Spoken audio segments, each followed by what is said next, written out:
All right, guys, we're going to go ahead and work through this assignment. So we're working with computation, addition, subtraction, multiplication, and division with scientific notation. Now, while we have covered the rules in class as to how to do these without a calculator, really a calculator is the best way to be able to do these and to eliminate those errors. So with our problem, on number 2, I've already put it in the calculator. So I'm setting it up like a fraction. And so I have it set up with the numerator and the denominator. I have my calculator, guys. Make sure your calculator is in scientific mode.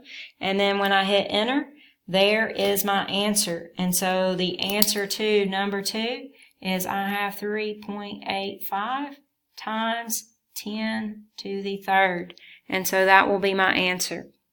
Now, let's go ahead and let's look at number 4.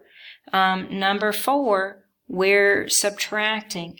So we're going to put it in our calculator. Guys, with subtracting, the only way to do it without a calculator is to expand it into standard form, subtract, and then put it back into scientific form. So let's use our calculator. I'm going to use my parentheses, 5.32 times 10 to the 8th. Okay, I need to arrow out of my exponent, close parentheses, minus parentheses 4.6 times 10 to the 6th. Arrow out, close my parentheses, enter. And so that's going to tell me my answer is 5.274 times 10 to the 8th. Now, looking at number 6, okay, number 6, we're multiplying, okay, so parentheses 4.5 times 10 to the third, arrow out, close the parentheses, 1.6 times 10 to the 5th, close my parentheses, enter. And so now I have 7.2 times 10 to the 8th. Okay, so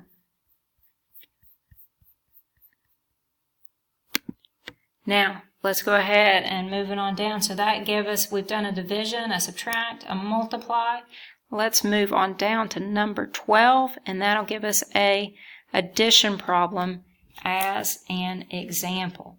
So looking at number 12, okay, so 6.98 times 10 to the 5th, close parentheses, plus parentheses 1.65 times 10 to the 7th,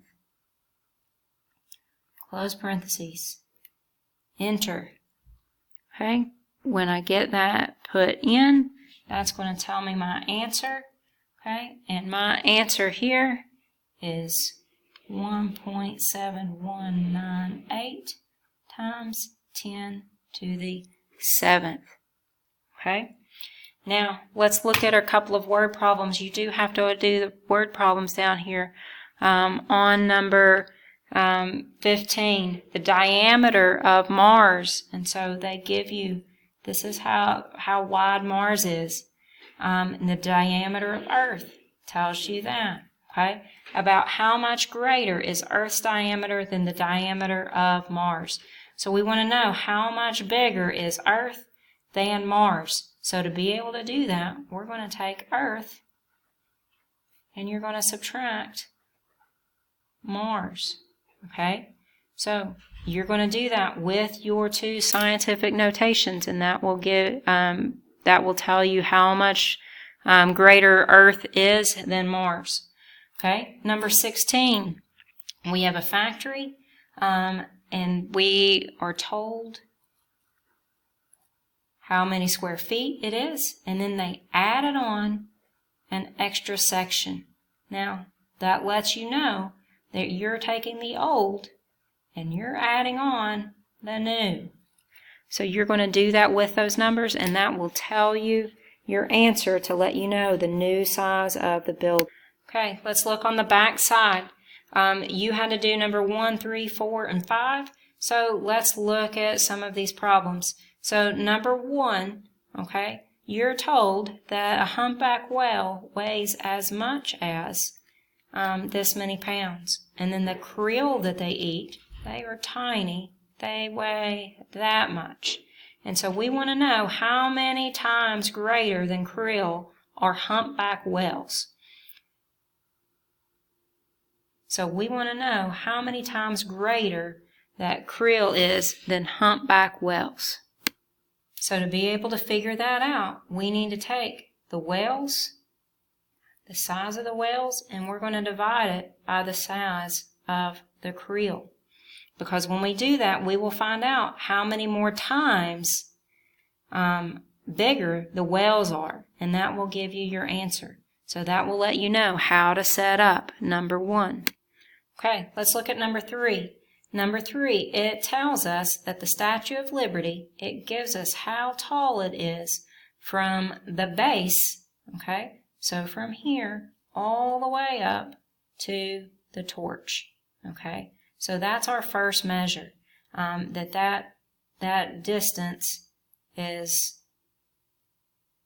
right here, okay.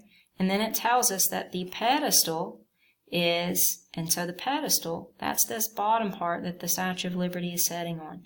And so it tells us that this is the size of the pedestal, the height. And so we want to know how tall the Statue of Liberty is from the pedestal, from the bottom foundation of the pedestal, all the way up to the top of the torch. So to be able to do that, we're going to take this plus this, okay?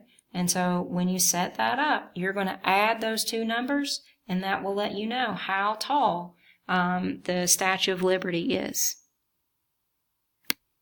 Okay, number 4, we have a table that shows the amount of money raised by each region for cancer awareness. So we want to know how much did the North and the South raise together. We have some extra information. We're just paying attention to the North and the South. So we want to take the North, we want to know them together, so we are going to take the North and we are going to add the South onto it. So you're going to take these two numbers. There's your North, there's the South. When you add those two together, that will give you your answer. Okay, looking at number 5.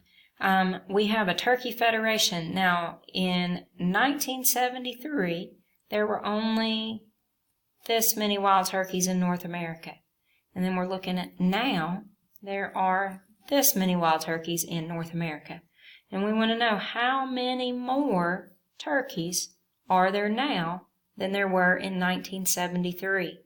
So we're going to be looking at the number of turkeys that there are now, and then we're going to need to subtract how many there were in 1973, and that will let us know how many more that there are, okay? So here's our now, here's the 1973. When you do the subtraction problem, you will get your answer.